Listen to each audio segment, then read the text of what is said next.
안녕하세요. 세상을 이롭게 하는 일에 관심 많은 승무원쌤 김용수입니다.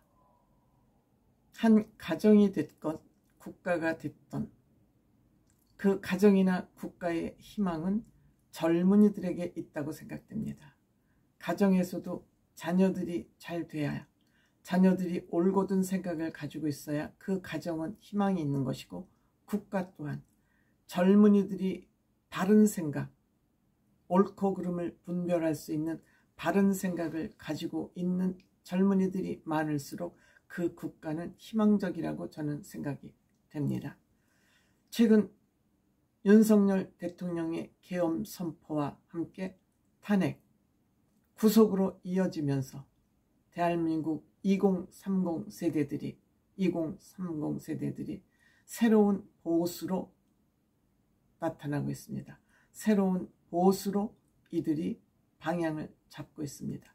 왜일까? 무엇 때문일까? 이들은 4050 세대처럼 저 좌파, 민주당 좌파, 저 사기꾼들, 이중인격자들부터 더 이상 우리는 가스라이팅 당하지 않겠다 하는 의지 표명이라고 생각이 됩니다. 박근혜 대통령이 탄핵을 당할 때 세월호 7시간을 트집잡아서 탄핵을 했습니다. 이때 모든 국민들이 저것들한테, 왼쪽들한테 가스라이팅을 당했습니다.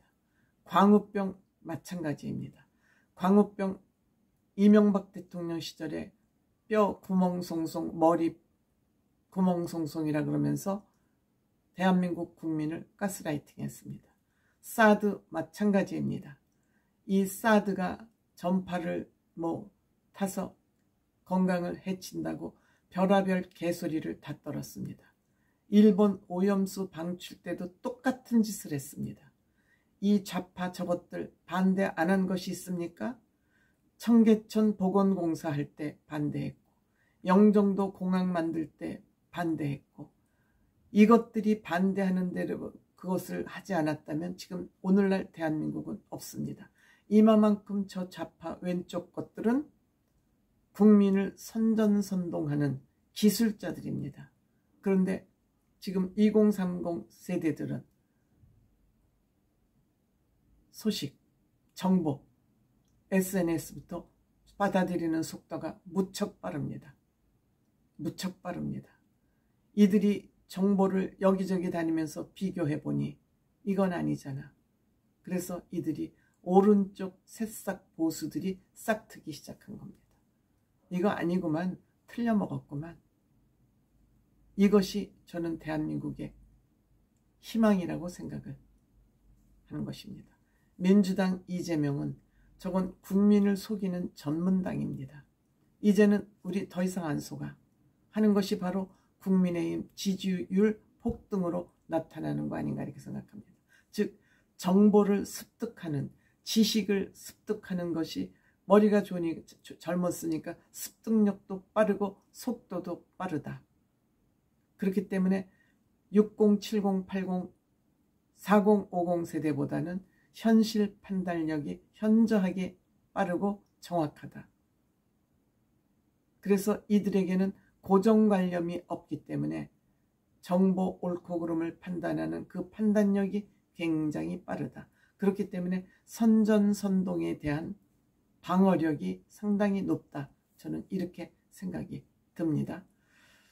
최근 윤석열 대통령 탄핵 집회에 여의도에는 젊은 여성들이 굉장히 많이 나갔습니다. 굉장히 많이 나갔습니다. 즉 윤석열 대통령 탄핵 반대 집회에는 한남동에는 2030 남자들이 여기에 많이 몰려갔습니다. 우리는 이런 거를 어떻게 해석을 해야 될까? 어떻게 해석을 해야 될까? 저는 이렇게 분석합니다. 여성들은 감성적입니다.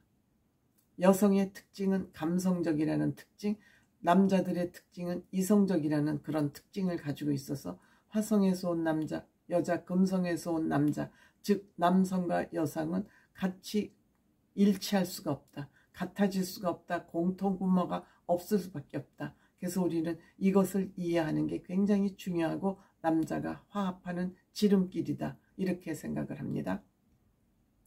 여성들은 감성적이기 때문에 저 왼쪽 것들의 가스라이팅에 넘어가기가 쉽습니다. 아직도 나이가 젊지만 본인 판단력보다는 남들이 하는 가스라이팅에 속아 넘어가기 쉽다. 이것이 바로 여의도에 모인 여성들의 특징이라고 한다면 남자들은 나름대로 이성적 판단을 할 수 있습니다. 여성보다 남자들이 훨씬 사회성이 발달되어 있습니다. 그거는 이성적 감각이 발달되어 있기 때문입니다. 이것은 좋다 나쁘다의 의미가 아니라 특성적인 부분을 저는 얘기를 하는 것입니다. 그러다 보니까 남성들은 윤석열 대통령, 이재명과 저 좌파 왼쪽 것들이 윤석열 대통령을 과하게 계엄을 할 수밖에 없게 이 국가 환경을 몰고 간 거 아니냐, 이런 생각을 판단을 했을 것으로 저는 생각합니다. 또한 남성들이 한남동에 모이게 된 또 하나의 이유를 들라 그러면 저는 군대 문제라고 생각이 됩니다. 지금 대한민국은 북한 김정은이라는 저 폭탄과 핵폭탄을 진짜 우리는 머리에 이고 있습니다.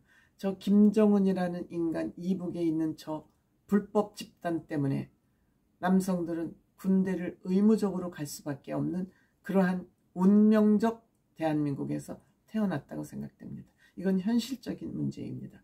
북한의 위협 때문에 우리가 우리의 장래를 2년 가까이 죽여야 된다, 이런 억울함이 아마 있을 것으로 생각이 됩니다. 그래서 그런 현실적인 문제, 그리고 2030 세대들은 통일을 원치 않습니다. 진짜입니다. 이건 2030 세대들은 통일을 원치 않습니다. 통일 대한민국을 원치 않습니다. 그런데 저 왼쪽 것들, 민주당 젖떨거지들은 끊임없이 북한 편을 들고 있습니다. 통일 대한민국을 외치면서 북한 편을 들고 있습니다. 저도 통일 반대론자입니다. 젊은이들도 통일 반대론자 많습니다. 이것은 남성들에게 눈앞에 놓인 직접적인 이유이기도 합니다. 그 통일 비용을 우리가 짊어져야 된다. 지금 앞으로는 국경이 의미 없는 시대에 우리는 이미 살아가고 있습니다. 전 세계가 인터넷으로 다 연결이 되어 있고 이미 경제적인 국경 이런 것이 다 무너져 있습니다. 문화적인 국경, 정서적인 국경 다 무너져 있는 사회에 우리가 굳이 한민족을 주장하면서 통일을 외치는 건 전 시대에 뒤떨어진 생각이라고 생각됩니다. 2030 젊은 세대들, 저는 이런 생각을 가지고 있다고 생각됩니다. 왜 우리가 그 어마어마한 통일 비용을 부담해야 돼? 이것이 보수를 지지하게 된 2030들이 지지하게 된 그런 이유가 아닐까. 우리가 이 보수 국민의힘을 2030을 지지하는 것을 단순히 윤석열 대통령을 보호하는 그런 의미로 받아들인다면 이거는 굉장히 협소한 해석이다. 저는 이렇게 생각됩니다. 앞으로 2030들이 새로운 새싹 보수로 거듭나고 있기에 저는 여기에 희망을 갖게 됩니다.